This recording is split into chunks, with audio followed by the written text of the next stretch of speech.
বেশ কয়েকদিন ধরে আতঙ্ক সবাই, বিশেষ করে ঢাকা শহরবাসীরা, যে কখন ভূমিকম্প হয়, কখন কি হয়ে যায়। অনেকে আবার ঢাকা ছেড়ে গ্রামের উদ্দেশ্যে চলে গেছেন। অনেকে ইচ্ছা থাকাও গ্রামে যেতে পারছেন না, কারণ এই সময়টা হচ্ছে প্রত্যেকটা স্কুলে বার্ষিক পরীক্ষা শুরু হওয়ার সময়।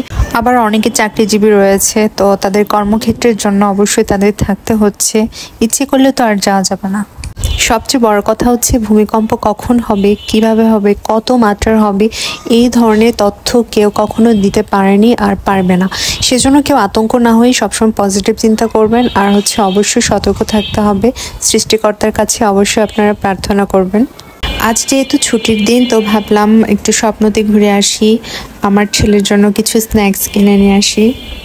টুকিটাকি কেনাকাটার পর পাশে দেখতে পেলাম গরম গরম মোমো বানাচ্ছিল, তো মোমো খেতে খুব ইচ্ছে করলো। আর যেহেতু অনেক সিরিয়াল ছিল আর মানুষের ভিড় ছিল, তো আমি পার্সেল নিয়ে বাসায় চলে এলাম। আমার তো শীতকালে গরম গরম মোমো খেতে ভীষণ ভালো লাগে। তো যাই হোক, মোমো খাচ্ছিলাম আর জ্যাকে জিজ্ঞেস করছিলাম যে কেমন লাগলো মোমোটা। সে বললো তার কাছে নাকি ভালোই লেগেছে। তো চলো তোমাদেরকে দেখিয়ে দিই স্বপ্ন থেকে আমি কি কি এনেছি।